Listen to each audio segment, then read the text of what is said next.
Committee Appropriations to order. Secretary Noem, thank you so much for being here today to testify to the President's fiscal year 2026 budget request for the Department of Homeland Security. I am pleased to be joined by Senator Murphy, the ranking member of the subcommittee, as well as we have Vice Chair Murray that will be coming shortly. And of course, I am thrilled to have the chair of our full Appropriations Committee, Chair Senator Collins, with us today.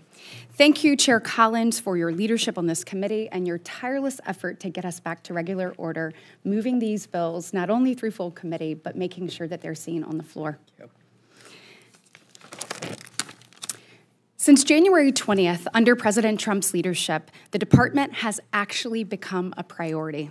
Rather than turning Border Patrol agents and ICE officers into paper pushers, President Trump has empowered the men and women of CBP and ICE.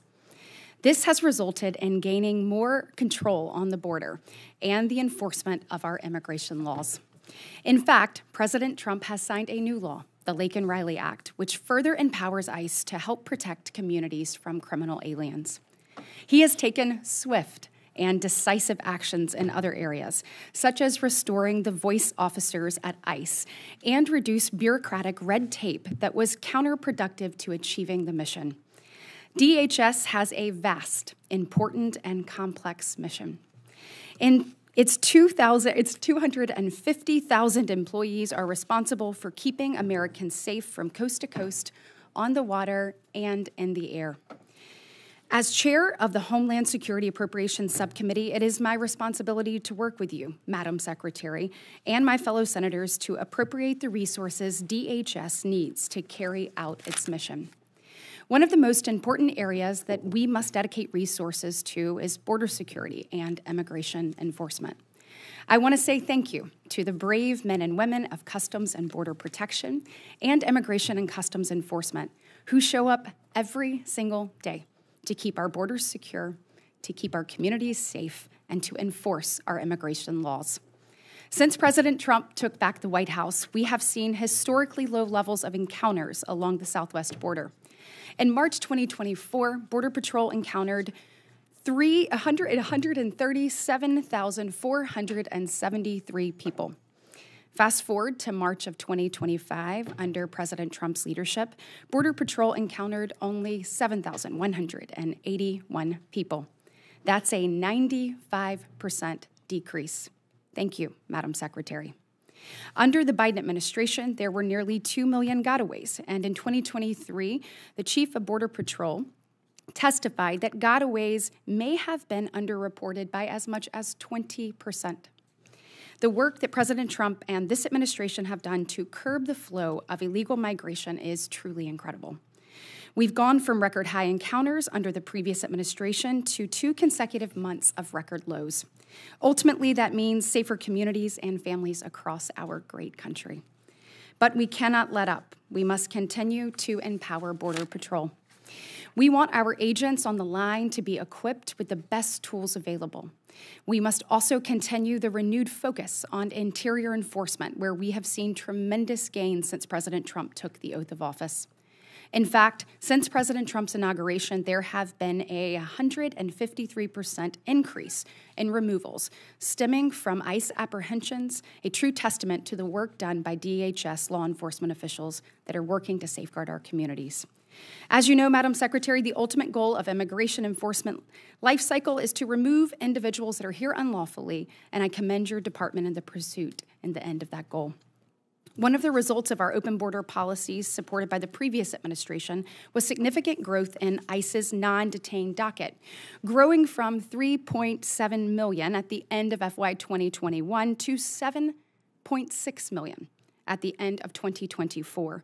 That is a 105% increase. Many will commit crimes while here, waiting their turn to be processed, which is unacceptable and why I fought so hard for the Laken-Riley Act to pass Congress. And that is also why I was proud to be there when President Trump signed that into law. I am incredibly proud when you look at the work that Alabama does to support the Department of Homeland Security and the equities there and so many hardworking, dedicated public servants who show up every single day to fulfill that mission. From the incredible collaboration between DHS and our college programs on research, to the HIS National Academy in Huntsville, to the Coast Guard's Aviation Training Center in Mobile. It's gratifying to see that I represent a state that plays such an important role in protecting our country. Alabama is also home to some key institutions that fit within the administration's priorities of empowering state and local law enforcement to have a seat at the table when it comes to disaster recovery and national security.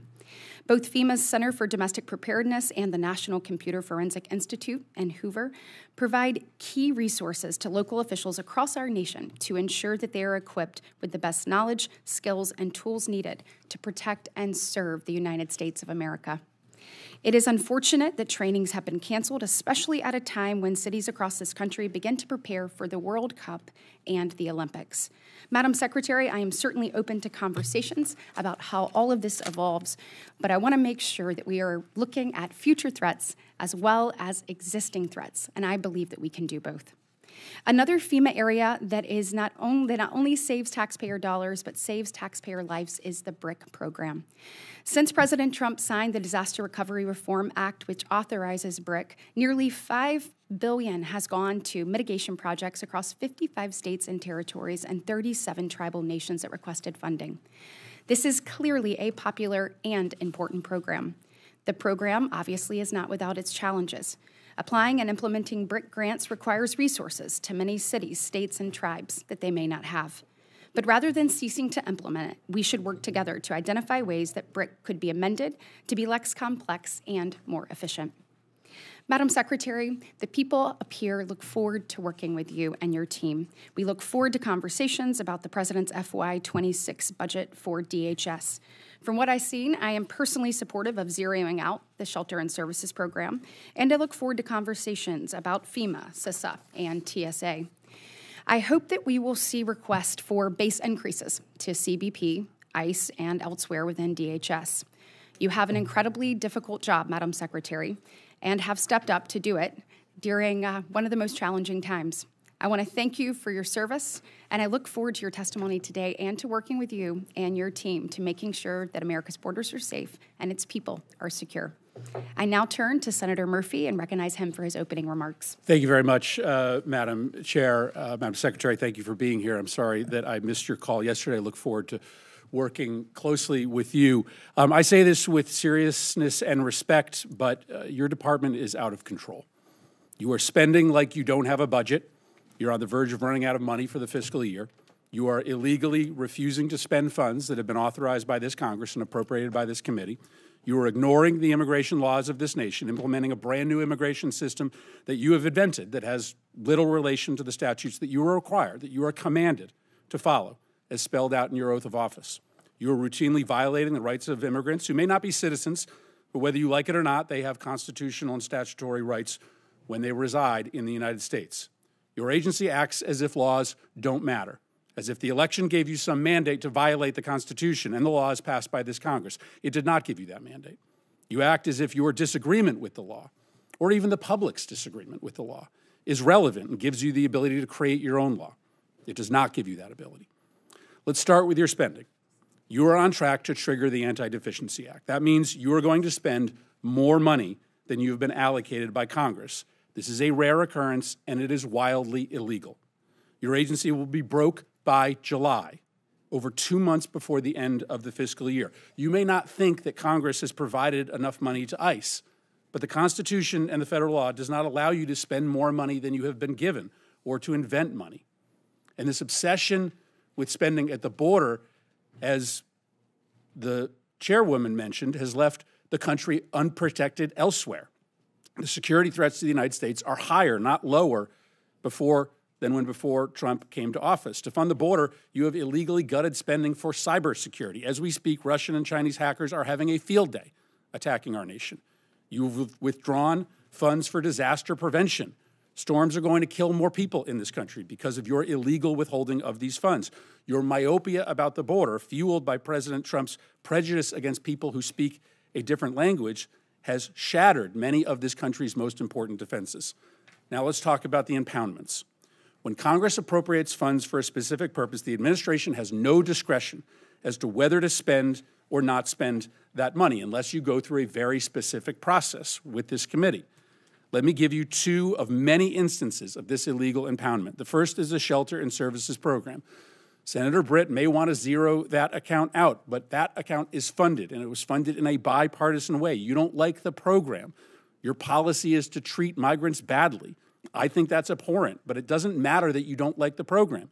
You cannot cancel spending in this program, and you cannot use the funds as you have to fund other things, like ICE.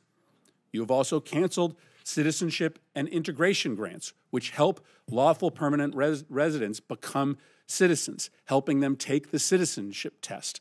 I know your goal is to try to make life as hard as possible for immigrants, but that goal is not broadly shared by the American public. That's why Congress, in a bipartisan way, for decades, has funded this program to help immigrants in this country become citizens. Now let's talk about why encounters at the southern border are down so much. This is clearly going to be your primary talking point today. You will tell us that it represents a success. But the primary reason why encounters are down is because you are brazenly violating the law every hour of every day. You are refusing to allow people showing up at the southern border to apply for asylum. I acknowledge that you don't believe that people should be able to apply for asylum, but you don't get to choose that. The White House doesn't get to choose that. The law requires you to process people who are showing up at the border and who claim asylum. Why? Because our asylum law is a bipartisan commitment, an effort to correct for our nation's unconscionable decision to deny entry to Jews to this country who were being hunted and killed by the Nazis. Our nation, Republicans and Democrats, decided, wrote it into law, that we would not repeat that horror ever again, and thus we would allow for people who were fleeing terror and torture to come here, arrive at the border, and make a case for asylum. Finally, let's talk about these disappearances. In an autocratic society, people who the regime does not like are people who are protesting the regime. They are just often picked up off the street, spirited away, sometimes to open-ended detention, sometimes they're never seen again. What you are doing, both to individuals who have legal rights to stay here, like Kilmar Abrego Garcia, or students who are just protesting Trump's policies, is immoral. And to follow the theme, it is illegal.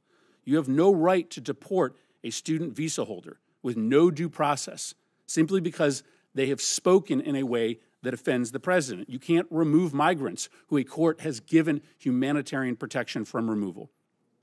Now, reports suggest that you are planning to remove immigrants with no due process and send them to prisons in Libya.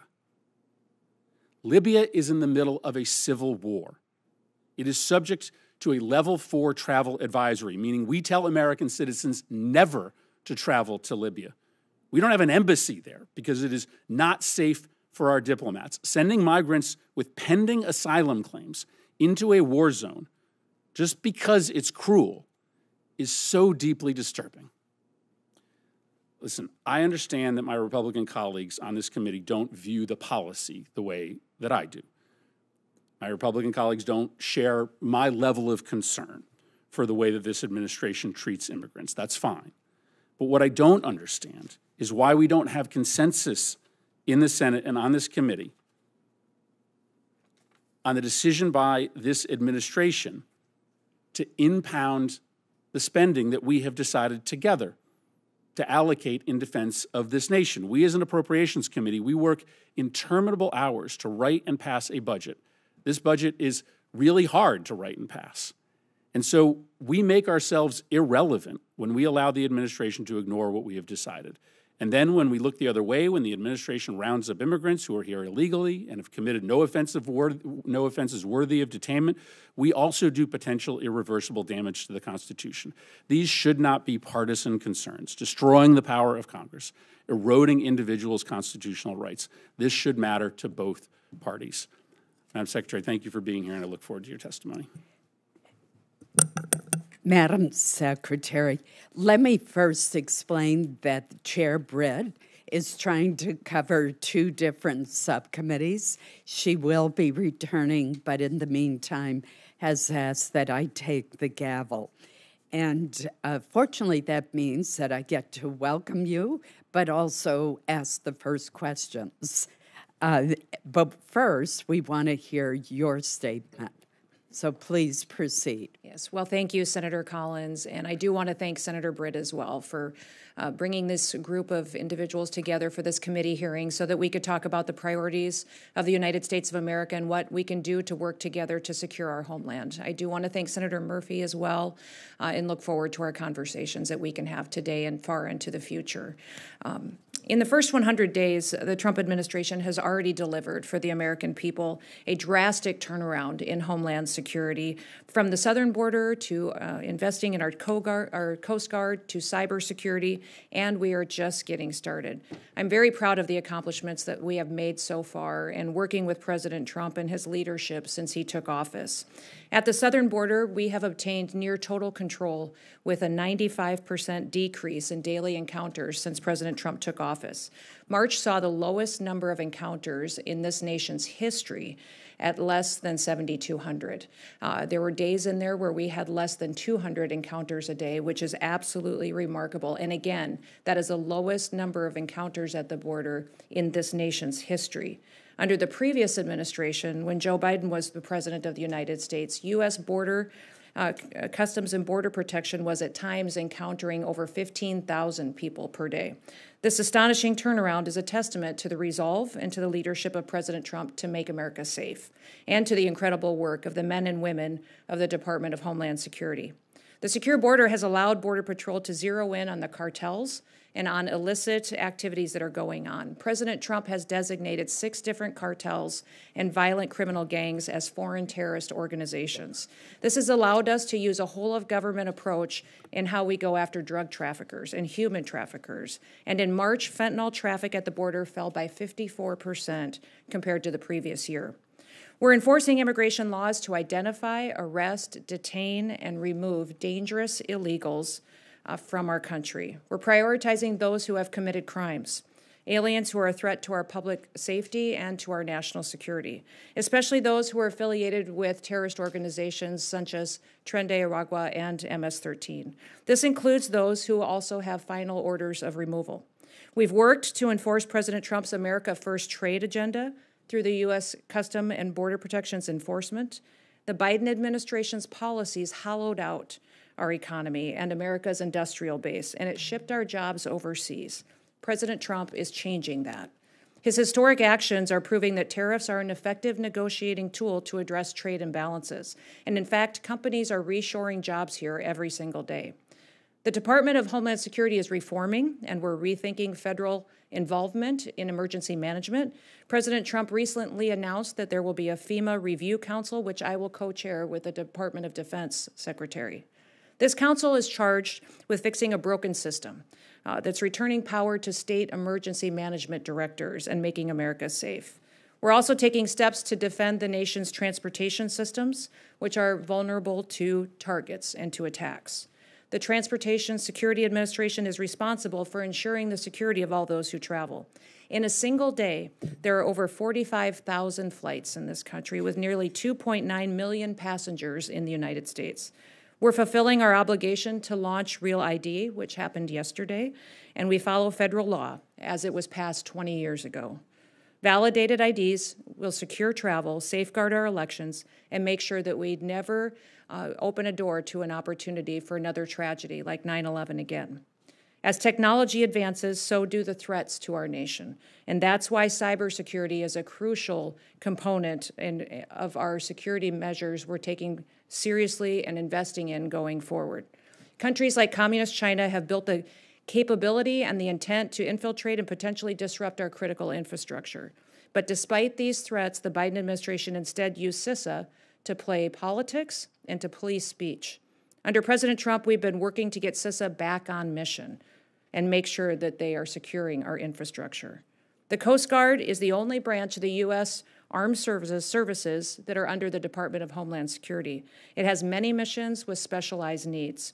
And as we secure the southern border, the cartels have shifted their activities out to the maritime borders. The Coast Guard has already surpassed fiscal year 2024 drug interdiction numbers and search and rescue and illegal interdictions. Still, the Coast Guard is facing our greatest readiness challenge since World War II. With Force Design 2028, we will transform the Coast Guard to make it a more agile, capable, and responsive force. And since I took office, one of the responsibilities that I have is reforming the Secret Service. In the wake of the July 13th assassination attempt, we have needs there that I'm hoping you will consider. We've reassessed the Secret Service's needs. We've refocused recruitment away from DEI objectives and instead focused people in on investing in the agency's zero-fail mission. These accomplishments are just a portion of what the Department of Homeland Security has achieved with President Trump's leadership in the last 100 days. And with the support of this committee, I'm hopeful that we'll be able to make this department more efficient and more effective in securing our nation. I'm so grateful to the men and women of the department, and they are examples of bravery, patriotism, and dedication. It's our responsibility to continue providing them with resources, training, and equipment that they need to do their jobs. Thank you so much for your support, for the opportunity to be here, and I look forward to the discussion. Thank you so much, Madam Secretary. I'd like to first recognize Chair Collins for her round of questioning. Thank you very much, Madam Chair. Madam Secretary, I want to bring to your attention an important issue that may not yet be one that you've been briefed on. In August of 2023, DHS issued a memo in which the department stated that it had identified more than 270 Chinese-backed illegal marijuana operations in the state of Maine alone, producing up to an estimated $4.3 billion in illicit revenue. These grow houses are primarily run by Chinese organized crime syndicates with ties to the Chinese Communist Party. Our sheriffs and local law enforcement have worked night and day to shut down these grow houses that tend to be located in very rural areas of the state.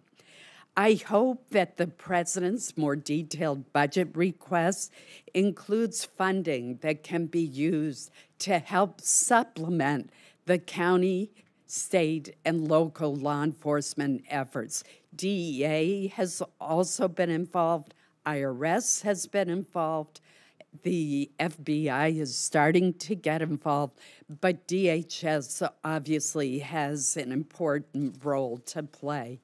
So I hope you will commit today to joining this all-of-government effort to shut down these dangerous, illegal grow houses. Undoubtedly, there's human trafficking going on as well. The marijuana is destroying these houses with black mold because it's grown inside to try to hide what is going on, and it's being smuggled to other states. This isn't just a problem in Maine. Some 22 states have similarly found these illegal grow operations with ties to transnational criminal organizations in China. Well, thank you, Senator Collins. I appreciate you bringing this to my attention and this important discussion. Obviously, we're very concerned with securing our border and knowing who's coming into our country illegally, but also who's already here.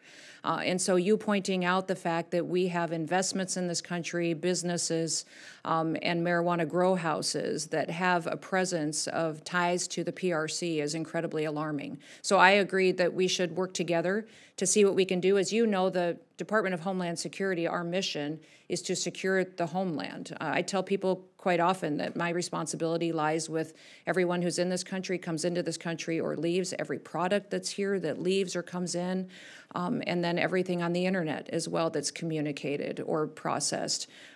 This is alarming that we have China. Not only are they stealing our IP, manipulating their currency, but they're building a presence in this country as well. And so everything that we can do to make sure that we're addressing that and not allowing them to get a foothold within the center of our country and in our important states like Maine is incredibly important. So thank you for bringing it to the attention of everyone today, and I commit to working with you. Thank you. Madam Secretary, as you undoubtedly know, Maine is a great destination for tourists. Last year, we had 14.8 million tourism visits. We're a state of only 1.3 million people. I imagine it's similar to some of what you've experienced when you were governor. So Maine is heavily dependent, particularly our hospitality industry and our agricultural employers, on seasonal temporary workers from other countries who come here under the H-2A program for agricultural workers and the H-2B programs for hospitality workers. There's no way that our state of 1.3 million has the workforce to deal with the influx of tourists and to get our crops out of the ground.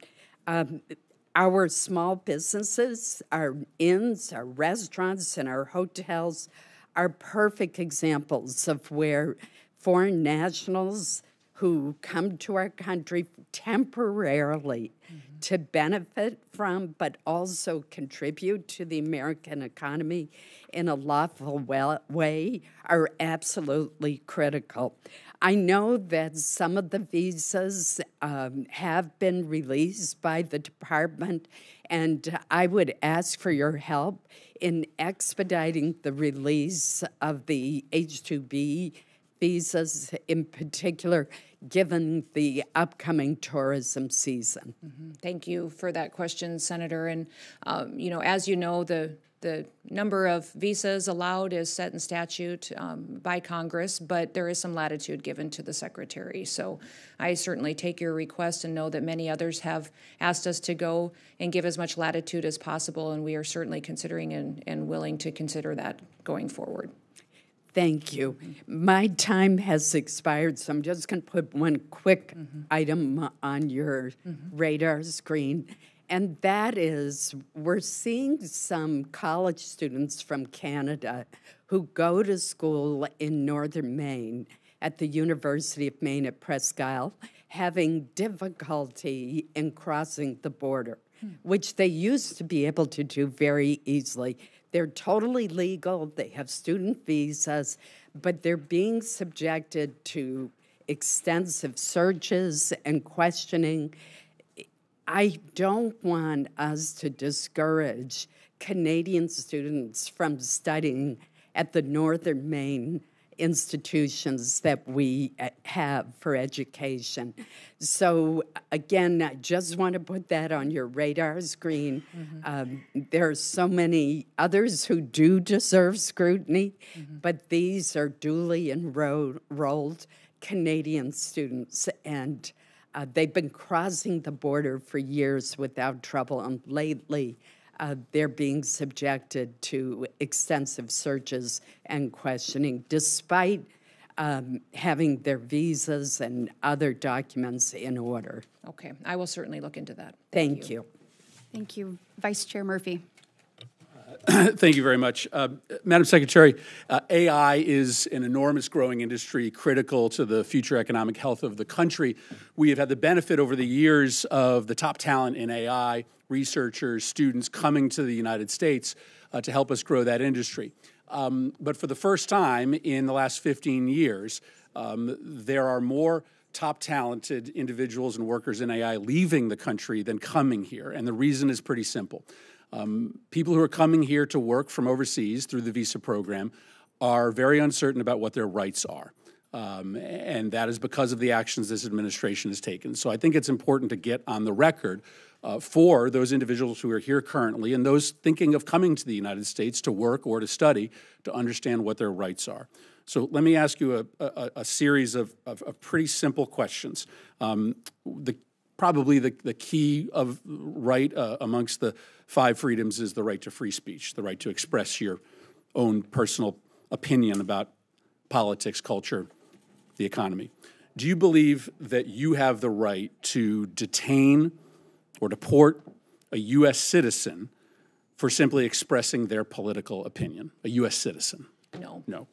Do you believe that you have the right to detain or deport a legal permanent resident for expressing their political opinion? I don't make decisions on legal status here in the United States. The Department of State does that, and I would say that as they've gone through an evaluation of who gets a visa, who gets legal status, green cards, they've been evaluating and discussing how that applies. Well, to people I acknowledge that that you don't. I acknowledge you don't make. Right.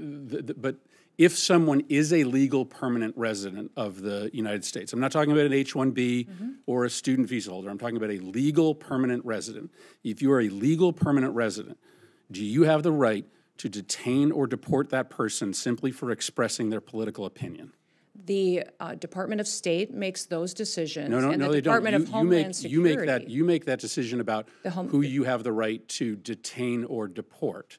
So you are involved in that? Do you believe the United States, do you believe the law allows? The Department of Homeland Security under the Trump administration is enforcing the law, following the constitutional rights of folks who are here as citizens, those who are here legally, and those who are here illegally. So a legal permanent resident is by removal definition orders. here legally. Do you believe, I mean, I think this is really troubling if you can't answer this simple question. Do you believe that the U.S. government can detain and deport a legal permanent resident for expressing a political opinion that the administration disagrees with? The determination you're asking for is based on things that you are determining that the Secretary of State has considered and evaluated. We don't evaluate that, the administration, along with a partnership with the Department of State, on what is political speech and what's an affiliation with a foreign terrorist organization. Do you believe? That's the difference between the two that you're asking. That you can detain and deport a legal permanent resident for expressing a political opinion? We have not detained we have not deported anybody who's a legal permanent resident or a citizen of the United States. Then say you don't have the ability to do that. We have clarify that for the true. Millions of. That is exactly what I'm doing, is that we have followed exactly what the law is, and that we have not detained or deported anybody who's a citizen or has legal status in this country. We are focused on the worst of the worst dangerous criminals. You do not believe you have to get them out of the country. You do not believe you have the ability to do that. We have not done that at all, and the Trump administration has no plans. Well, just because you haven't done it doesn't mean that you won't do it in the future. We are following do you believe you have the ability to do that or not? That we are doing. I think you were going to. The exact appropriate thing in partnership with the Department of State and in partnership with the Trump administration. Have you read I assume you have read the Supreme Court decision in the case of Kilmar Abrego Garcia? Yes. That court decision requires the administration to facilitate Kilmar Abrego Garcia's release from El Salvador. Can you describe the steps that you have taken to facilitate this release? And specifically, can you answer as to whether you have reached out to your counterpart in El Salvador to facilitate Mr. Abrego Garcia's release? Abrego Garcia is a citizen of El Salvador and should never have been in this country and will not be coming back to this country. There is no scenario where Abrego Garcia will be in the United States again. If he were to come back, we would immediately deport him again because he is a terrorist, he's a human smuggler, and he is a wife beater. You've read the Supreme Court decision. Does the Supreme Court decision not require you to facilitate the return of Mr. Abrego Garcia? The Trump administration is complying with all court orders and judges' orders. Does the Supreme Court order require you to facilitate the return of Mr. Abrego Garcia? Is a citizen of El Salvador. It is up to the president of the El Salvador to make the decision. You're a defendant in the case. If he is coming back. It's been a big topic of conversation between all of us, between the country. When the president visited the United States of America, it was discussed and talked about there. The president has been very clear on this issue, as the Secretary of State and I have as well. Abrego Garcia is not a citizen of this country and is a dangerous individual who does not belong here. I will not ask another question, Madam Chair. But the discussion, we would immediately. But the discussion ends when the Supreme Court rules 9-0 that you have to facilitate his release, and the fact that you can't even acknowledge the wording of the order, which commands you to facilitate his release, and you advertise to this committee that you are going to willfully ignore the ruling. And that is incredibly chilling for the balance of powers in a democracy that relies on the executive branch to honor decisions made by the highest court of the land. Madam Secretary, I'd actually like to take a little bit of my time real quick to turn to an actual Maryland resident. And I believe if we're going to spend that much time talking about Mr. Abrego Garcia, we need to talk about Rachel Marin. Yep. And she was a citizen of Maryland who was brutally raped and murdered in 2023 by another criminal illegal alien from El Salvador who had no business being in the United States. May her story and others like it serve as a reminder to the human cost of unchecked illegal immigration policies, the need to secure our border, and the need to swiftly remove criminal illegal aliens from the United States. Speaking of, let's go back. Take a look at what President Trump inherited. We talked about this earlier, but when Joe Biden took office, there were 3.3 million people on the non-detained docket. When President Trump took office, that number had risen to 7.6 million people on the non-detained docket. When you look at the docket, the President Biden, in his administration, spent their entire term simply allowing people and aliens to cross the border into our communities. Of those who had been given their final orders of removal, meaning they had their due process, the Biden administration simply sat on their hands instead of actively working to remove those individuals, which created chaos and, unfortunately, criminal opportunities on our interior. Thankfully, we have new leadership at the White House and a department who will no longer tolerate the subversion of our immigration laws and activities. I think since we're here to talk about the budget today, that's what I'd like to talk about. What do you and your department need, the brave men and women who serve alongside you, in order to secure our border, in order to keep our interior safe from coast to coast, and to continue to make America a safe, secure, and prosperous place to be? Well, the Department of Homeland Security is tasked with overseeing 23 different components that are pretty broad, and it was formed after 9/11 in response to the terrorist attacks to help us secure our country and everything that's in the interior of our country.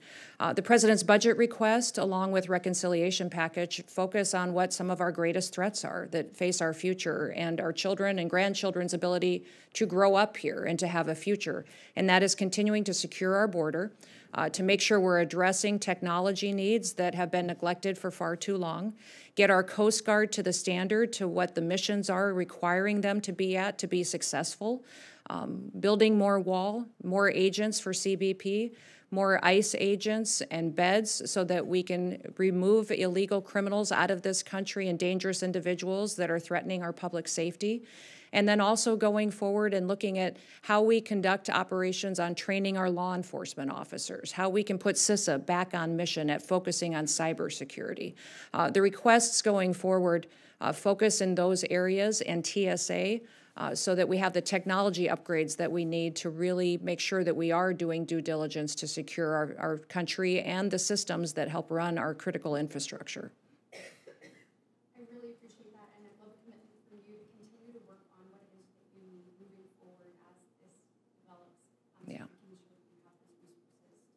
This country safe. On that, your predecessor actually refused to call what was going on at the border a crisis. It is clear that's exactly what was happening.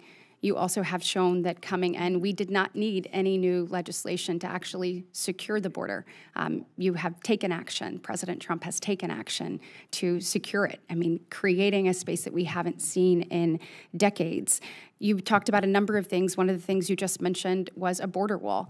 Can you talk about the construction of a border wall and what that would do for the men and women of CBP and overall at DHS? I know that we are a nation of immigrants. We're proud of that. We're also a nation of law, and lawlessness has to stop. And I believe that anybody on this dais that locks their door at night should understand the need for a border wall. The American people should have that level of security when they go to sleep at night. So can you talk about the importance of that and kind of how you see that unfolding? We have currently over 700 miles of border wall on the southern border and infrastructure that is there operating today. Since President Trump has been in office, we've constructed another 77 miles that is in place. That is an inclusion of steel bollard wall that has been built, but also temporary wall that has been put forward with concertina wire and panels, and then also we have some waterborne buoys that are being utilized as well. We have 11 contracts that have been allocated to continue building infrastructure, and then also 5 more that are pending to be allocated to build more miles, to have that infrastructure there to help secure vulnerable areas. Now, the border wall will look different based on what the topography is and the geography is of the area. So there's some areas on the northern border and the southern border and out in our maritime infrastructure that we need that will have technology.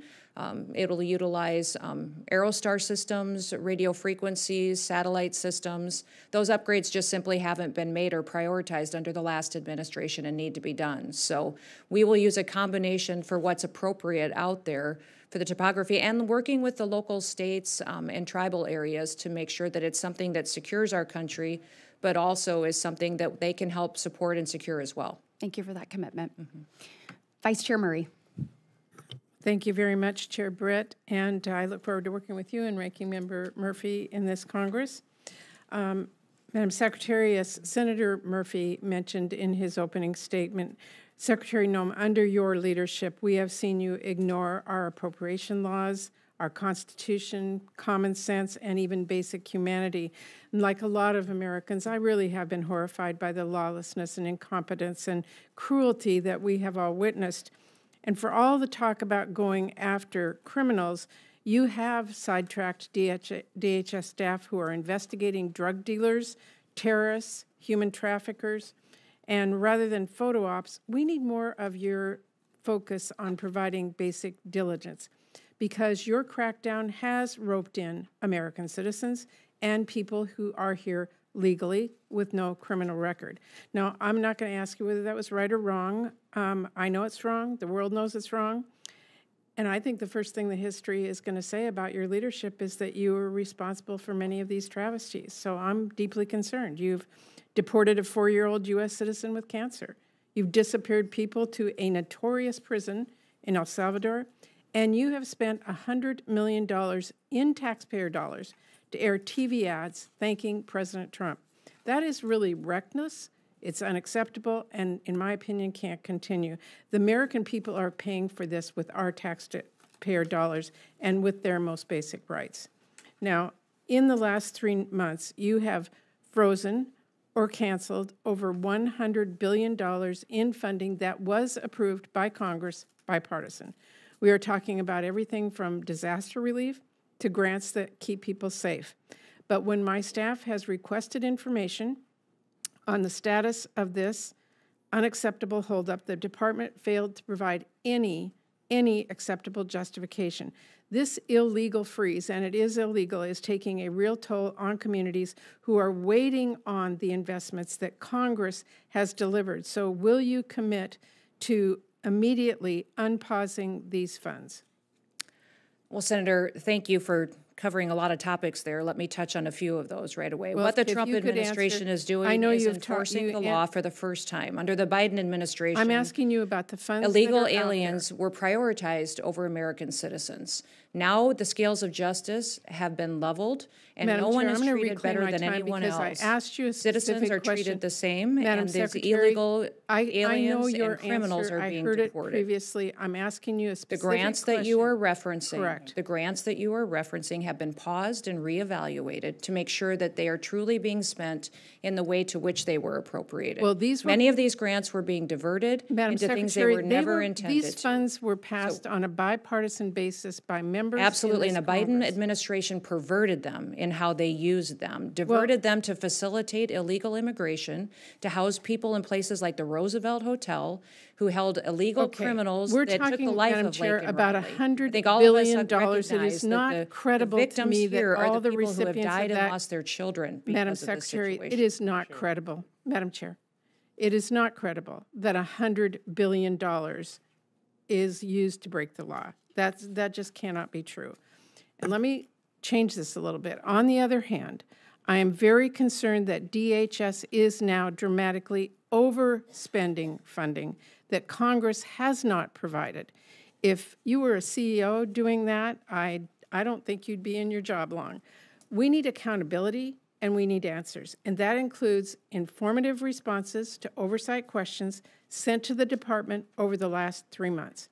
I am ranking member on this committee. I have worked with every member of this committee. We take our responsibility serious to fund your department and others. We need to have answers. We need to have accountability, and we need to make sure you're not overspending money that you were not allocated. Well, thank you for that question.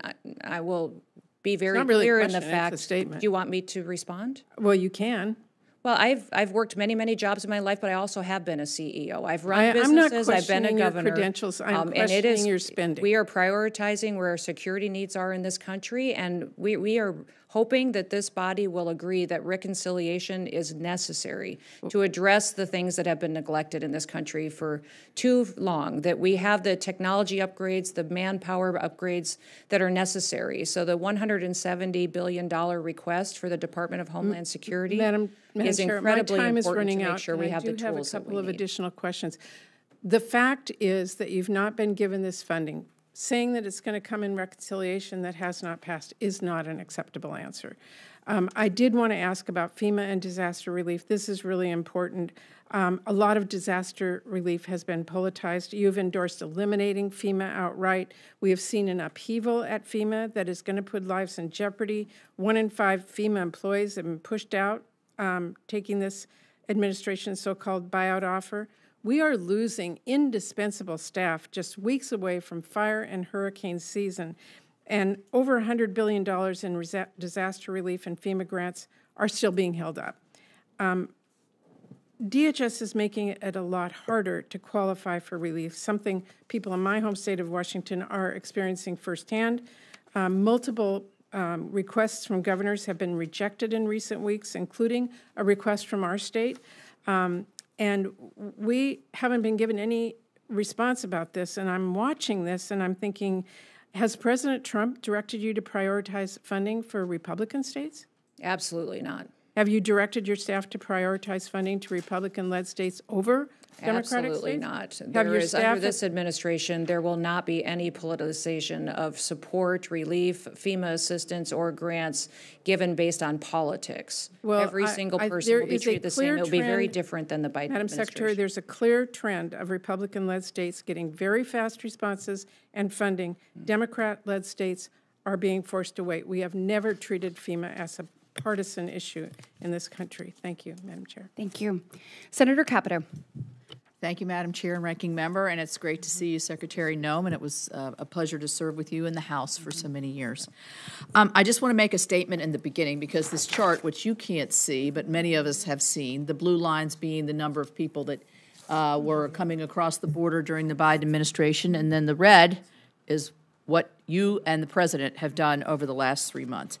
I say congratulations. Results speak loudly. Not only are migrant encounters down 95%, but the gotaways are down 99%. To put it simply, migrants are just not slipping through. They're not evading our border patrol. I boil it down to 2 basic strategies that the administration has done that the previous administration could have done but totally ignored. One is deterrence. When possible illegals look to the United States and see that we are following through on deportation orders in larger numbers, I think that's a huge deterrence along with the other things that are occurring. The other one is enforcement of the law. You already just said that. So is there anything else you would add specifically, very shortly, that you can attribute this dramatic drop? You're being accused of breaking the law, and that's the reason the numbers are down. I personally don't believe that. Well, I think having a strong leader in the White House that says we will enforce our laws in this country has worldwide effects. In fact, in where I have traveled to countries in El Salvador, Mexico, and Colombia, their leaders and their governments said, when you talk about the fact that you are now enforcing the laws in America, when your president talks about it, when we see these ads that are running in our country saying, if you want to come to the country and America illegally, don't come. come the legal way, do the right way. We are now enforcing our laws. They say it has an overwhelming effect. In fact, in Mexico, some government officials, when I was there visiting with them and the president, said that they believe 500 to 600,000 people just in Mexico turned around before they ever got to our border in the last 3 months, because they got the message clearly when they were on their way. They heard that and they went back home. Also, I would say Border Patrol is thrilled. They get to finally do their jobs. Right. They get to finally, the morale has never been better. Recruitment is fantastic. ICE is recruiting. CBP's up 54%. I'd say the Coast Guard is up over 100% in recruitment, and the Secret Service is up over 200%. So the fact that they have an administration that's letting them do their jobs again and actually following the law is something they're very proud of. And so I think those two things are really what's making them proud. Okay, you and I talked about this on the phone because of the drug scourge, the non-intrusive inspection, which is a lot of the technologies that can detect in large, when semis are coming through, there's a whole lot coming through the border, and we want to continue that free flow of goods. Where are you on that in this budget? Certainly you need more dollars to be able to, I think the numbers are low, how many you actually inspect or have been inspected. You need the technology to our move ports forward. of entry need new technology and scanners that we just simply aren't scanning many shipping containers right now adequately. A lot of our air freight isn't scanned. Some of these scanners that we have in place need infrastructure around them so that they work in the heat and in the rain. Sometimes they're dysfunctional and shut down. We have railroad cars coming in that aren't getting inspected, and then small packages. Small packages every day that are being shipped in by the millions that we are not inspecting at all. So the kind of technology needs that we have to invest in are costly, but they're secure our country. And when we have a foreign enemy country like China and the PRC that's trying to kill off our next generation of Americans, which is what they're doing to weaken our economy and our society, those upgrades and that technology advancement will incredibly help us make sure that we know what's coming into this country and it's not a poison that will be killing our kids and our next generation. Certainly have my support with that. I did chair this subcommittee at one point with the ranking member. He was chairing and I was ranking, so we're getting to know each other very well. You have my support there. I do want to say, and I am concerned about the FEMA issue. Coming from a small state that is subject to a lot of natural disasters, flooding in most cases, FEMA, my experience with FEMA, has it been flawless? Has it been, a smooth road? No, but I think it's a vital function, and I'm concerned if we turn it all over to the states. Capacity for the state to really handle this is something that, so I would ask you to tread lightly. I don't really need a response there, but I do want to put on the record here that I am concerned about, I do think we need a national response to disasters. Does it look just like FEMA? I hope, I hope the changes that are made will be able to have them to be able to react quickly and to help our state and local resources. I did invite you to the Advanced Training Center where we do training for Border Patrol. Look forward to seeing you there, and thank you very much. Thank you so much, Senator Capito, and thrilled to hear about the morale at DHS. That's exciting, Madam Secretary. Next up, Senator Shaheen. Thank you. Thank you, Madam Secretary, for being here this morning and for your testimony. I just want to, I'm not going to ask you to respond to this, but just to be clear, I think everybody on this committee agrees that we need to secure our southern border. Mm-hmm. We may disagree on exactly how to do that, but I think that is a value that most Americans share. I do think we can do it in a way that still provides due process to people who are here as green card holders. And I'm particularly concerned when I get calls from New Hampshire citizens who are stopped at our border and interrogated without any process, without being told why they're being stopped. So I just want to put that on your radar so that you understand that that is a concern that we are seeing and hearing from American citizens about. I have been concerned for a long time through a number of administrations about the lack of technology on our northern border. Mm-hmm. In New Hampshire, we have video cameras that are supposed to pick up people coming across the border, and there's no service to those video cameras because we don't have cell service on our northern border. Our Border Patrol station in Pittsburgh gets its power from Canada, and in 2018, Congress passed the Mobile Now Act to speed up deployment of communications equipment infrastructure on federal property. It's not just a public safety issue, it's a national security imperative, as I'm sure you would agree.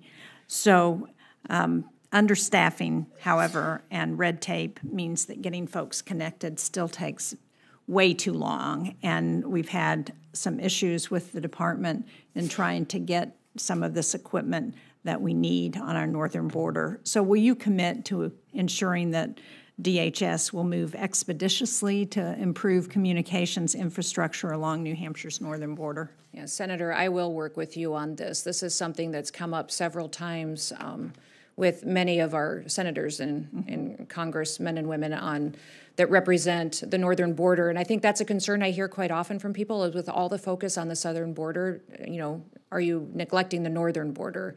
And we are not. We have not pulled resources from the northern border, but we also recognize that we've got deficiencies there too. We do have some Predator drones that are up there. I'm sorry to interrupt, but the reality is that the Stone Garden funds that used to have a percentage dedicated to the northern border have been taken for the southern border, so that our local law enforcement officials don't have the ability to access those funds and to get those grants in a way that's really important to help. So I hope you will look into that. Those funds have been very important for our law enforcement, and so those are being reevaluated as well and assessed. And so I've had several people indicate to me that those are important to their local areas and local communities.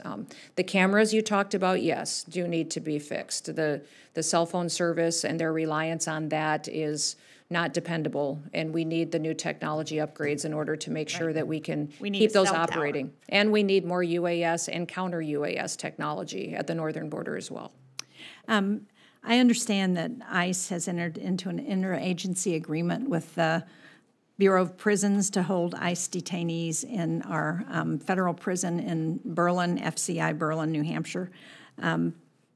I'm sure that you're aware that the Bureau of Prisons has faced chronic shortages in staffing for a number of years. This is particularly evident in Berlin, where it's being staffed at just over 60% for its corrections officers, and now it's hosting more than 230 detainees. So can you talk about how you're working to ensure that our federal prisons who are under contract with ICE are adequately staffed, and will you commit to ensuring that the Bureau of Prisons under contract with ICE is given the support that they need in order to hold those detainees? Absolutely. That's all part of the evaluation that happens before that contract goes into place, is making sure they have the staffing and the requirements that meet the level that ICE detention requires. Many times the request we hear from local or state law enforcement or prison systems that want to help facilitate the detention of illegal criminals, such as we're addressing right now, are asking us to relax our federal standards so that they qualify, or asking us for more latitude. So our standards I was have just been there. I can in tell you they were not asking that in Berlin. They may not have been up at your facility, but what I would say is that all of those boxes have to be checked and staffing requirements have to be met in order for that contract to be facilitated and utilized. Well, what I heard is that we have trouble attracting people, corrections officers, other staff that we need, psychologists and medical staff. And so I think it's absolutely critical that we ensure that if ICE is going to use those facilities, that the funding is there to provide adequate staffing. Absolutely. Thank you. I have another issue, and I'm out of time, but I just want to put on your radar screen that we appropriated $200 million to recapitalize facilities for the Coast Guard. One of those facilities that was damaged in storms is in Newcastle, New Hampshire. It's a facility that serves the Portsmouth Naval Shipyard. It's critical to national security. I hope you will work with us to ensure that the funding goes to help rebuild those facilities that need it. Yeah, we'll certainly take a look at that. As you know, we've proposed a new investment and future for the Coast Guard called Force Design 2028. And so we're excited about that because it recognizes the deficiencies that the Coast Guard has had to live with for far too long. It adds 15,000 coasties to the force. It also addresses not just cutters and not just airframe, but also infrastructure. what we need for buildings and for docks and for abilities to ports and infrastructure to really facilitate what they really provide for us. They are also a key part of not just search and rescue, but also our interdiction efforts right now as well. And we're not keeping up with the cartels out on the water. I'm a big fan. I just don't want us to divert that funding. Right. Thank you. Right. Senator Hyde-Smith. Thank you, Madam Chairman, and I certainly want to thank Madam Secretary for being here today and so impressed with the way you have just taken off so quickly in leading this agency. You know, as a member of this body, as an American, but as the mother of a 26-year-old daughter, I certainly appreciate what you're doing to secure our homeland. And your commitment has just been unsurpassed by anybody. And I've watched you closely, and it's a tall drink of water. Heading this agency is no small task, but I am certainly supporting you. I would like to briefly mention the proposed reductions to the FEMA budget. You know, in Mississippi, we have hurricanes, we have tornadoes, and FEMA has been a part of my life ever since I have been in public office because of the situations. Even Senator Shaheen was part of our tornado one time last year in Mississippi, and we had some recently that hasn't been approved yet. Little town in Walthall County, Mississippi, called Tylertown, Mississippi, had a tornado. I was there the day after the storm, and we're really seeking some relief there. But how will DHS make sure that states like Mississippi, which, like I said, are feeling the impact of so many, will continue to receive the support they need to prepare for and recover from what we have now and future emergencies? Yeah, President Trump has been very clear that he believes that the way that FEMA exists today should not continue. It needs to be reformed. It needs to empower states to build in the structure that they need to best respond to disasters. He's seen the failures over the years of FEMA, how it didn't show up for individuals. It targeted people based on political party. It claims they haven't been paid for 15 to 20 years and recognizes the best responders are those locally and that the federal government should be there to support. So his goal is to redo this agency in a way that empowers our states, recognizing that every state's not at the same level of response today, that it's going to take some effort to get them all ready to really, truly take over the emergency management processes of their state. And so what we can do to equip and to train them and then give control back locally is critically important.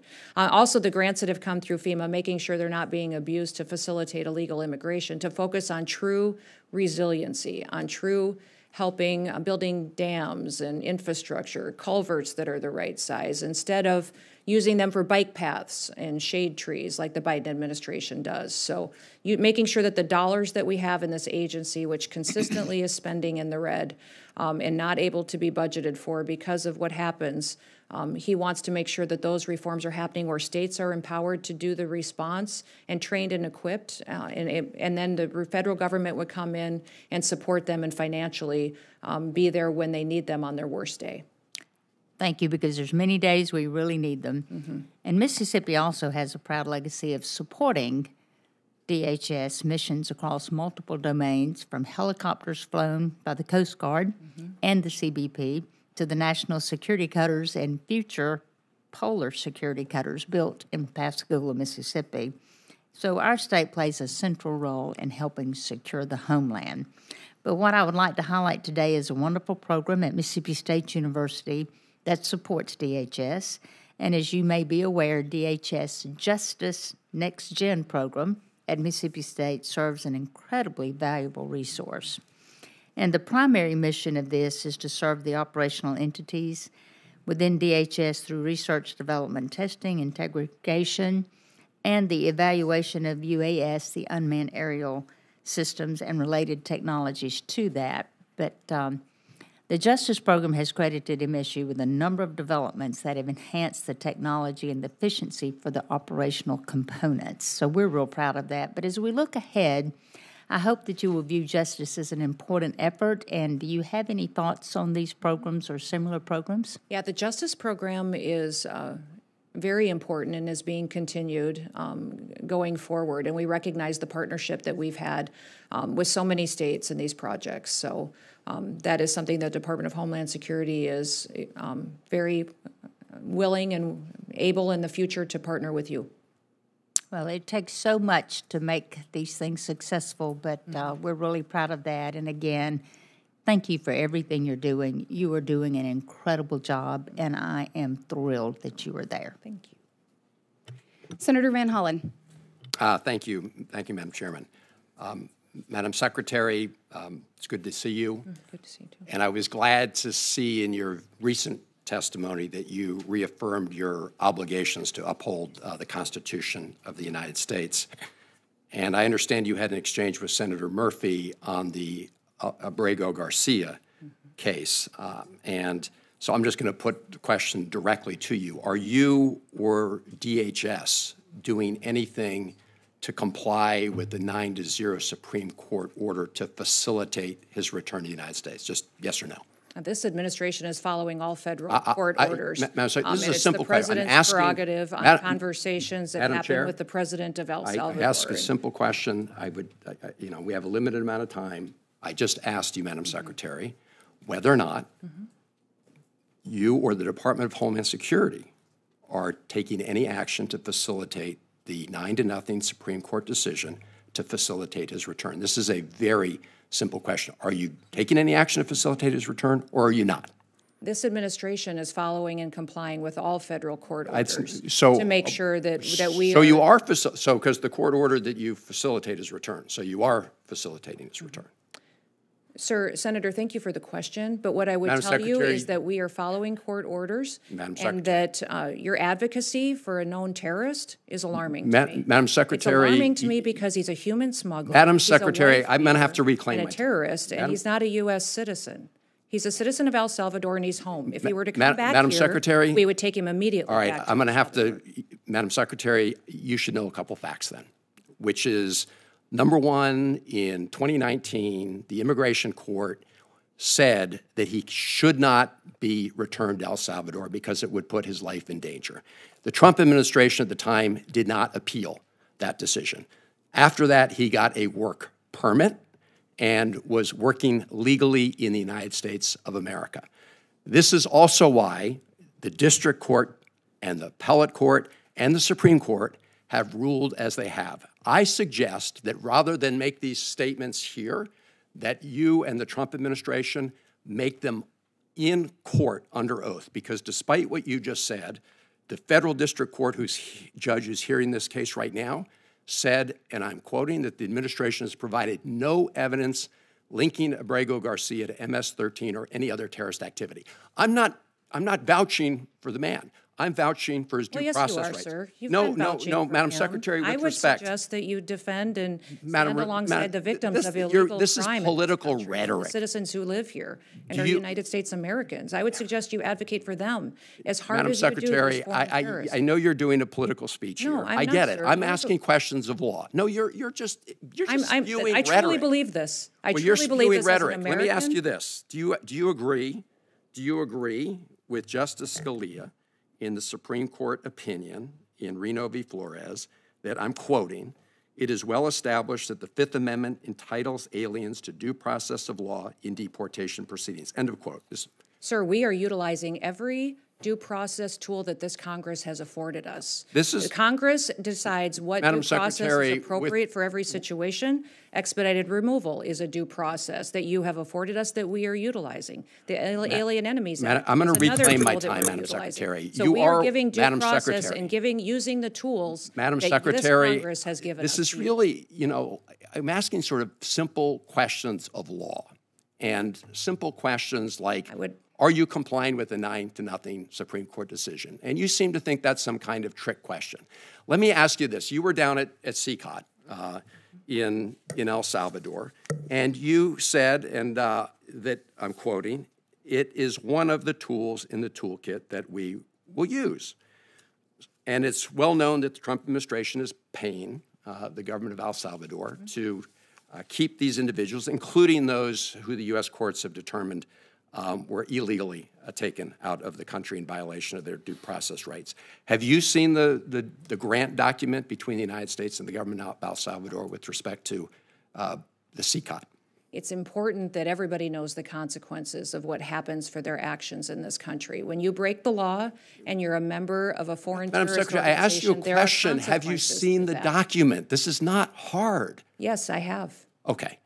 And what are the provisions of the doc? So do you know what entities in El Salvador are Sir, receiving I'm the sure funds? you can see this document as well and have looked at it for evaluation. I'm glad you as raised well. that, Madam Secretary, because I sent you a letter along with many of my colleagues here on April 8th asking for, among other things, that document. Will you respond to the letter that we sent? I will respond to your letter. Thank you. Can I get some sense of when? We will take a look at it. I don't remember seeing your letter yet, but I will certainly Well, take a it's look been at there it over a and give month. you a The response. senator's time has No, expired. Madam Chair. Senator Kennedy? Madam Chair. Madam Secretary. Secretary, I have some additional questions. No, related sir, to that's up fire to you academy. to manage that time. Senator Kennedy? Madam Well, I Secretary. need a little help from a chair that respects the members of the Madam committee. I'm sorry, Madam Secretary. Chair. This is You pretty much secured the southern border, haven't you? Yes, sir. The CBP, And this president have. that upsets some of my colleagues, doesn't it? Mm-hmm. They say you've done it the wrong way, haven't they? Could you answer that? Yes, sir. They do say that. Do you think they're upset because you supposedly did it the wrong way, or you think they're upset that you did it at all? I think they're upset that by President Trump enforcing the law, it happened so quickly and successfully. Yeah. Now, when President Biden came into office, the first thing he did was get rid of all of the things we were doing to stop people from coming into our country illegally, didn't he? Yes. I mean, it was like the Price is Right. Come on down. Except he said, come on in. And most of my Democratic colleagues went along with that, didn't they? Yes, they did. In fact, they cheered him on, didn't they? Is that a yes? Yes, sir.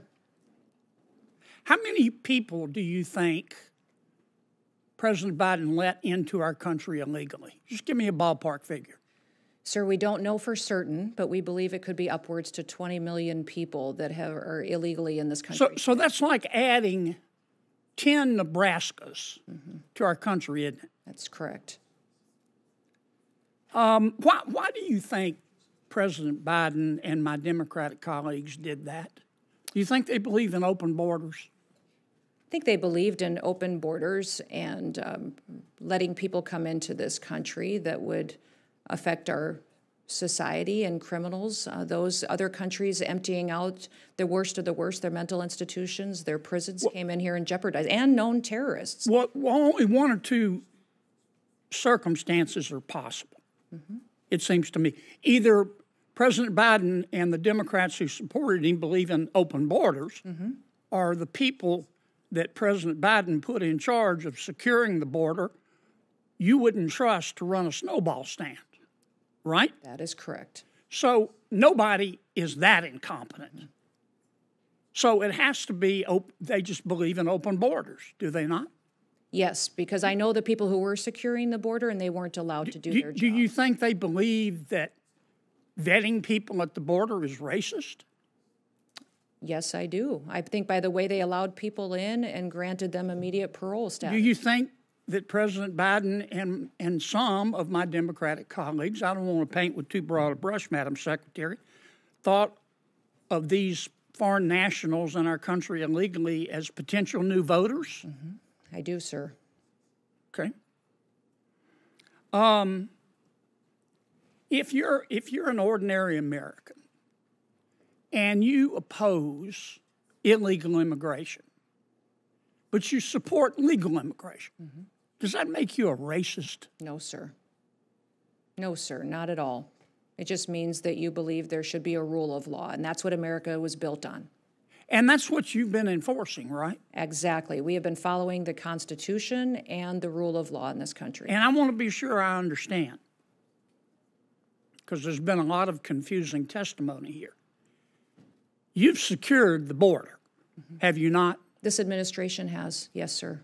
And some of my colleagues are upset with you. Yes, sir. And they say you did it wrong. Yes, sir.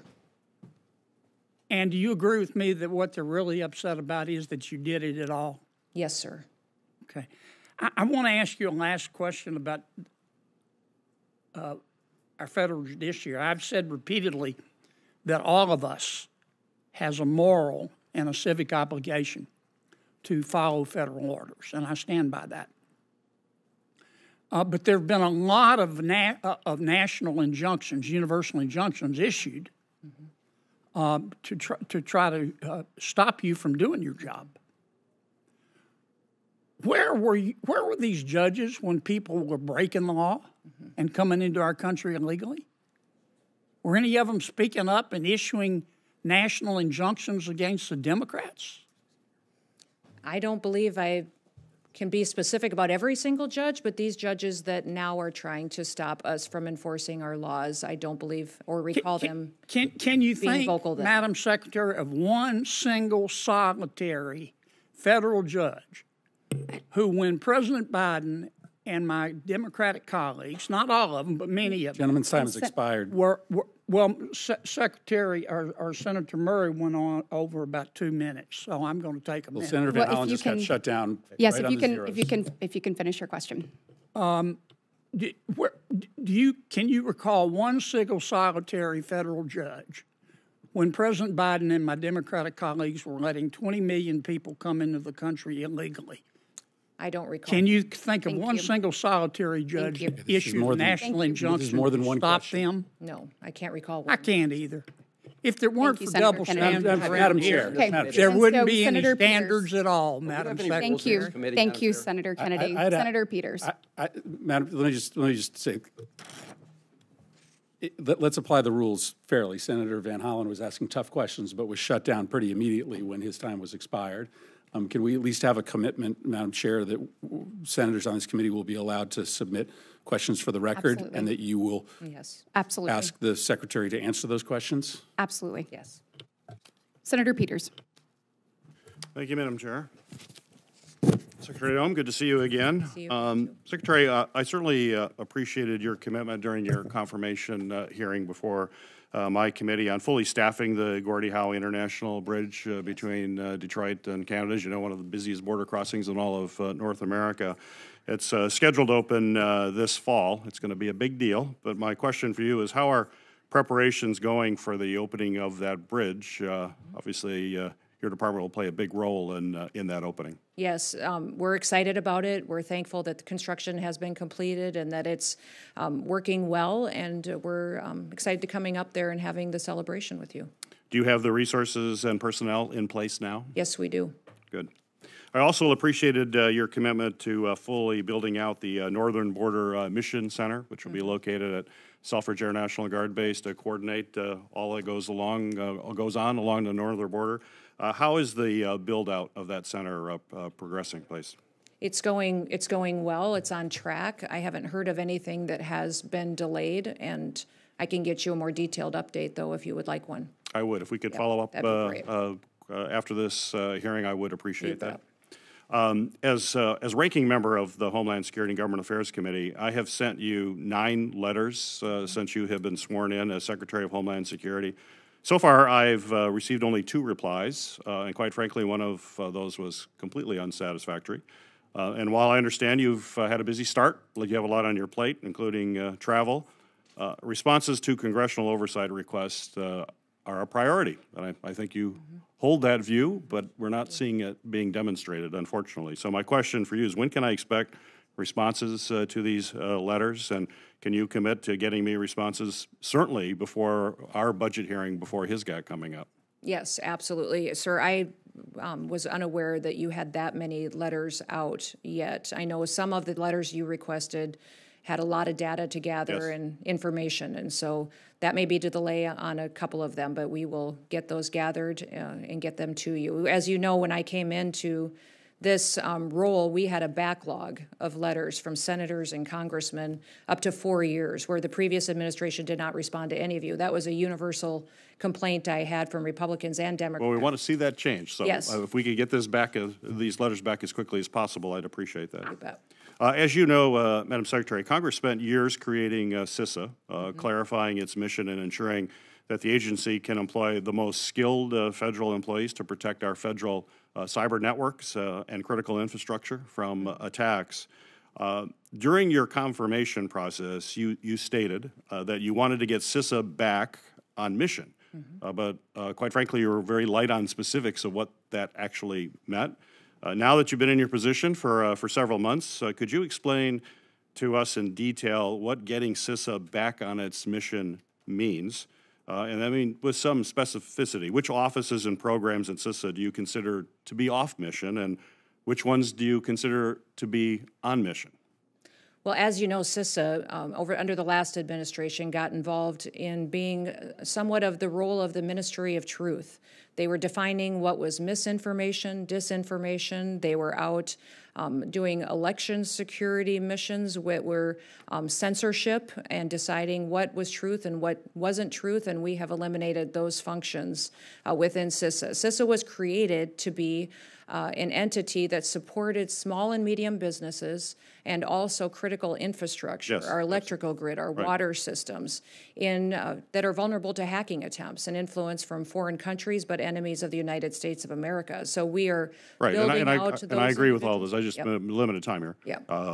I agree with all that, and that is the central focus that it has to continue. But I want to clarify, because you talked about misinformation. I've heard this a lot. Yep. Certainly, I don't want to have any agency putting out misinformation. But CISA had 15 full-time employees assigned to countering misinformation mission. That's 15 employees out of 3,000 employees that work at CISA. And my understanding, and I think you mentioned it, those 15 people are not doing that anymore. So is CISA still not on mission? Is it still? It's getting there. We don't have our Senate confirmed leader of CISA yet. We're looking forward to that, and the president's But that doesn't have to do with mission. I mean, why is it not? Why is it not performing a mission? Because my frustration is why is what not? Why do you say it's off mission if the unit that was doing that is gone? Yeah, it's back on mission, but we still have silos to break down between our intelligence agencies. We still have communication systems that have to be built so we can share information. I shared during my confirmation hearing that one of the most alarming things to me that happened to learn was that when Salt Typhoon and Volt Typhoon happened, that we knew we'd been hacked, we knew who we'd been hacked by, but we had no idea how to stop it.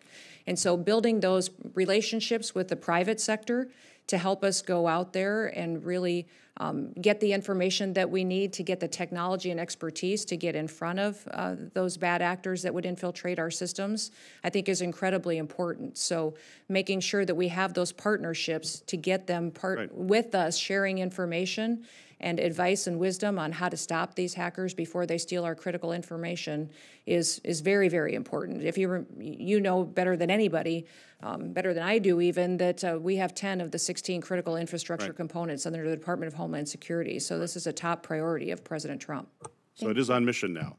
This is on mission. It is. Great, thank you. Thank you, Senator Peters. Senator Murkowski. Thank you, Madam Chair, and welcome, Secretary. I know you had an opportunity to take a quick trip up to Kodiak to see our Coast Guard men and women there. Thank you for that. I'm pleased to see the focus from the administration with regards to the Coast Guard within the reconciliation package. It is significant. It is meaningful.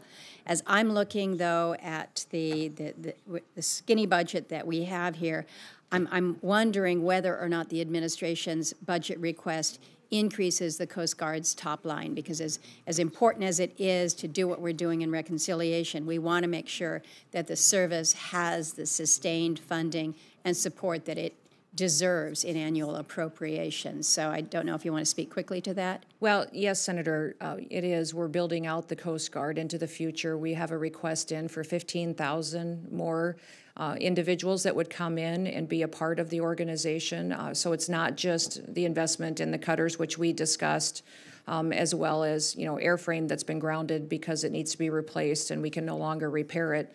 It is also building out the amount of support that we have as far as individuals and components.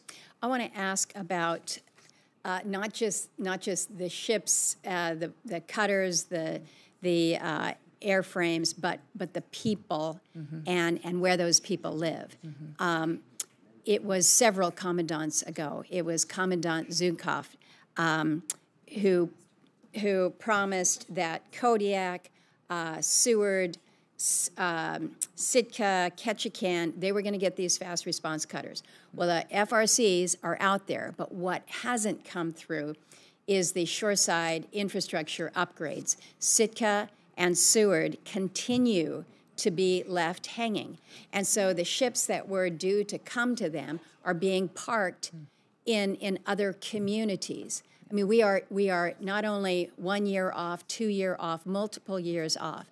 So this is something that I have raised with you, and I'm hopeful that we're finally going to be able to make that commitment to make sure that when you've got the ships, you've got the home port. Right. And when it comes to the home port, I think you saw in Kodiak, it's not just the housing, it is the child care, it's the medical options.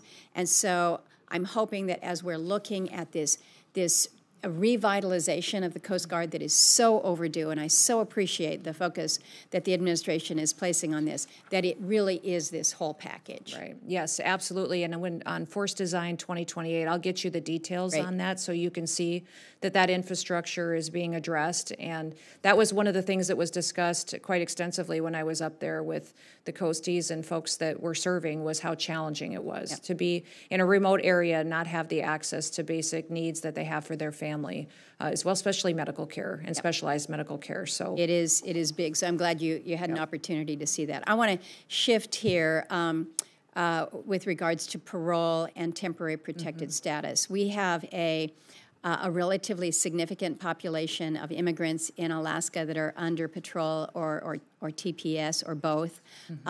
They're small, but for us, they're meaningful in our communities. It's the Ukrainians, we have Afghanis, Venezuelans, we have some Haitians.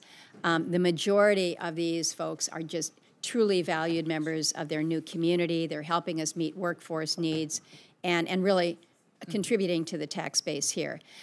They've expressed great concern about their status and work authorizations that may be revoked or allowed to expire. So USCIS hasn't processed re-paroles, TPS renewals, or work authorizations for the Ukrainians, at least, for almost 5 months. And the concern is they have paid the fees to USCIS to process their applications, and yet they're not seeing any action on this. Can you share with me, share with the committee, any information on when this pause might end? There are so many that are concerned that the work authorizations will expire while they're waiting for this process. Yeah, we do have several countries that have been evaluated by the administration on their participation in TPS, and the program, as it was established, was meant to be utilized on a temporary basis. So some of these TPS programs have been in place for many, many years. But the evaluation on why TPS should be utilized and when it can be utilized by a country is the process that the administration is going through. So if it's a conflict, environmental, economic concern, something that's going on, and you talked specifically about the Ukrainians as well. I will say that program is still there and being evaluated, but those folks may have gotten an email or something that was not correct and was rectified. So I know some folks were alarmed by that they received, but we did rectify that, and that was sent out. If their legal status had changed, it certainly did not apply to them, and we communicated that with them as well. The one thing I will say is that anyone who is on a program like this or on parole that has been revoked always has the opportunity to apply for asylum as well. And so that is the application that we are forwarding in many of these instances across the country from different countries that interact with us through these different programs. And again, just the timing of an expiration of the work authorization while they're waiting. So as much information as you can share with You us, bet. and I'm sure other states as well. Thank you. Okay. Thank you, Madam Chair. Thank you very much. Senator Van Hollen. Thank you, Madam Chair. Madam Secretary, I'm going to ask you about something I hope we can agree on. Okay. Are you familiar with the U.S. Fire Academy? It trains about 100,000 firefighters from around the country. Yes. So right now, as you may know, it's not being funded. All the in-person classes have been canceled. So I, together with some of my colleagues, including Congresswoman April McClain Delaney, who represents that district in Congress, wrote to you back on March 14th about the situation there. I would just ask, could you commit today to responding to our letter?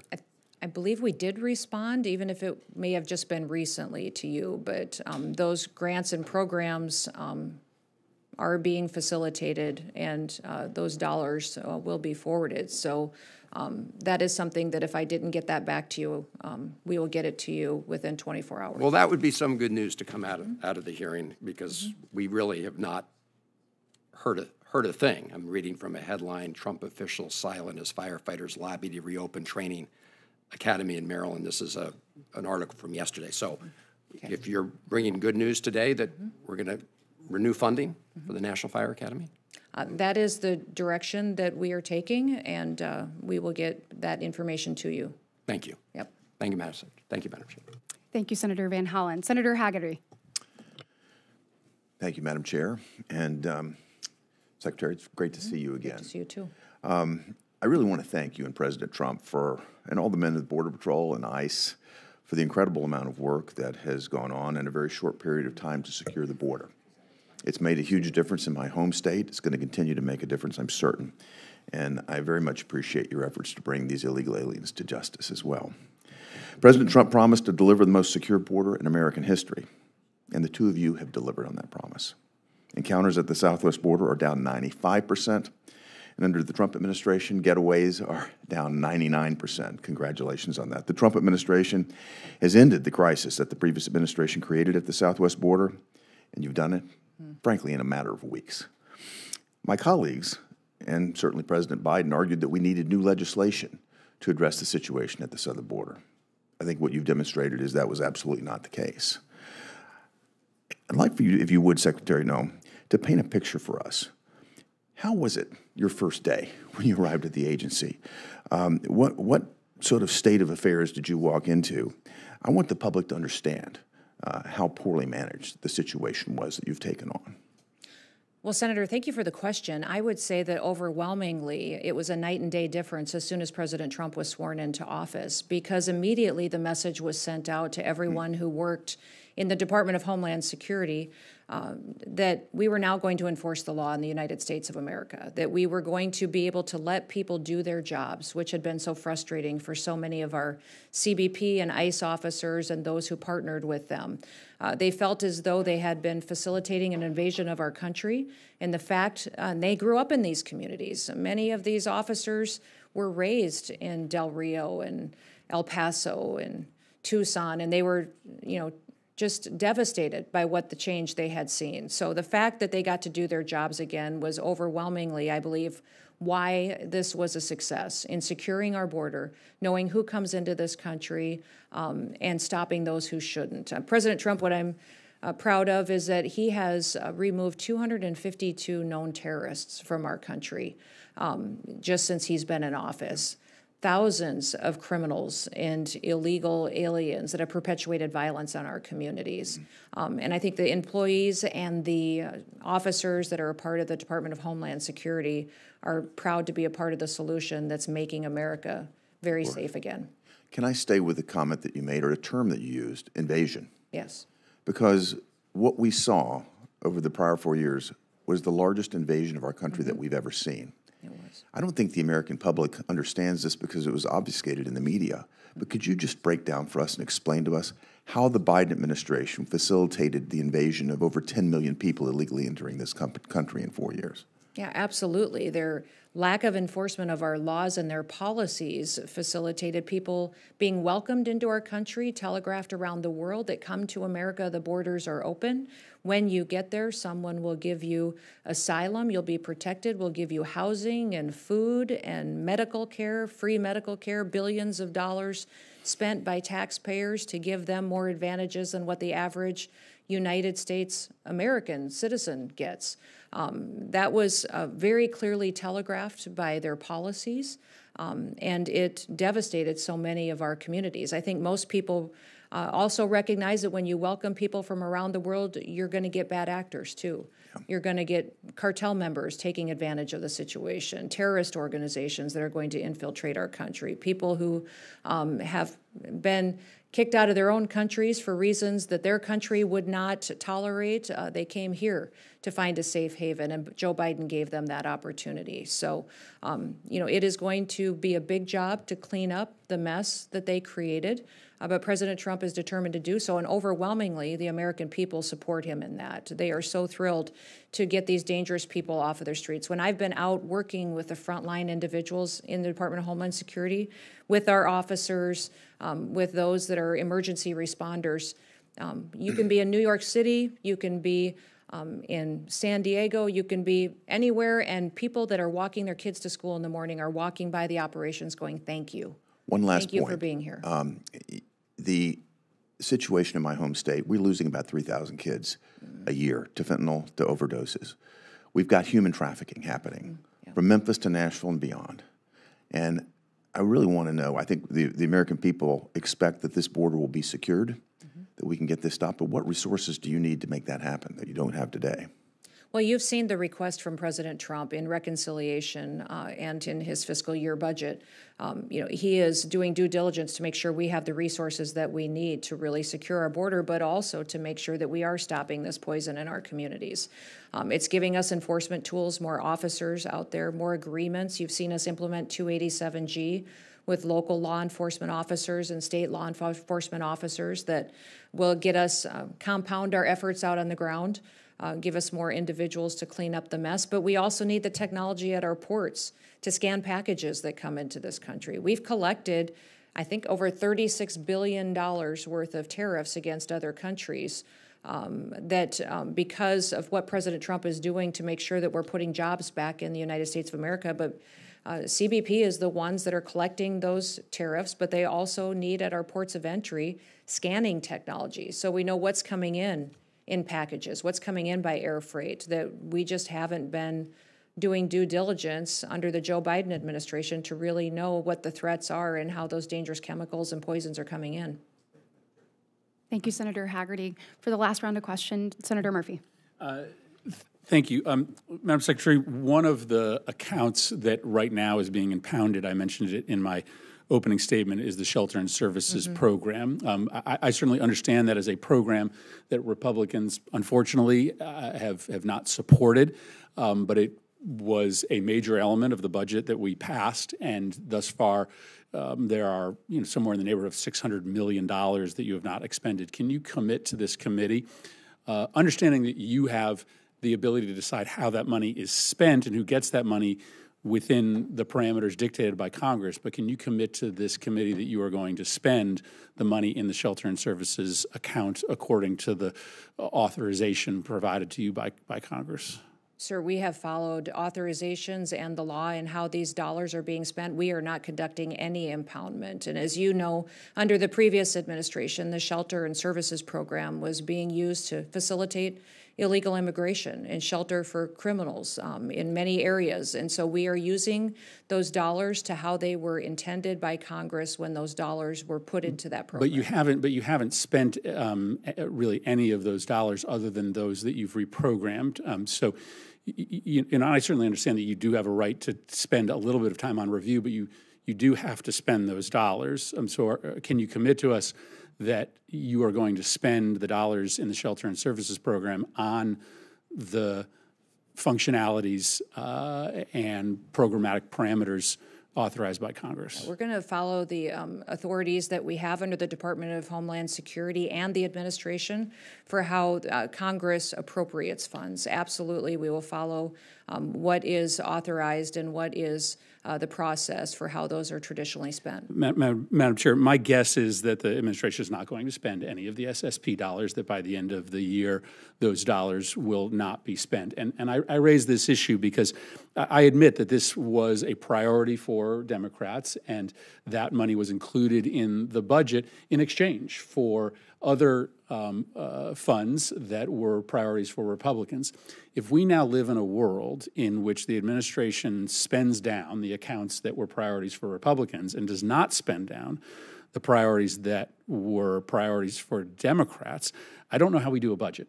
I don't actually know how we come to an agreement if we live in a world in which the administration doesn't spend the accounts that it doesn't believe in. That would be precedent breaking for this Congress. And so I raise this issue because I think it's very relevant to our work, and I think it will make it virtually impossible for us to do a bipartisan budget if by the end of this fiscal year, the $600 million that are sitting in this account that are supposed to be used to treat migrants to this country humanely are not used. Thank you, Madam Chair. Thank you, Senator Murphy. And we have about 6 minutes left on the vote, so I'm going to make my last round quick. I want to talk to you a little bit about the Center for Domestic Preparedness. It's the preeminent institution when it comes to training and equipping emergency managers and first responders. I certainly appreciate the department's efforts to increase the capacity of our state, local, territorial, and tribal partners to better handle disasters, to respond to civil unrest, and to keep cities safe and secure. With impending events like the World Cup, Olympics, future Super Bowl, et cetera, I want to make sure that we get this training back up and going. My question to you is, when can we expect these classes to be turned back on, and will there be any remedy for classes that were canceled? Yes, we'll work with you, Senator, to see what we can do for rescheduling classes, and that funding will be continued, and it'll be a priority of the Department of Homeland Security into the future. Excellent. Thank you so much. Madam Secretary, we will go ahead and wrap this up. Thank you so much for being here today.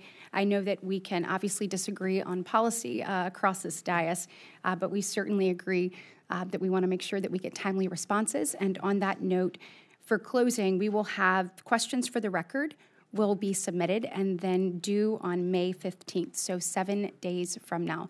Thank you for the work that you're doing, and this committee hearing is adjourned. Thank you.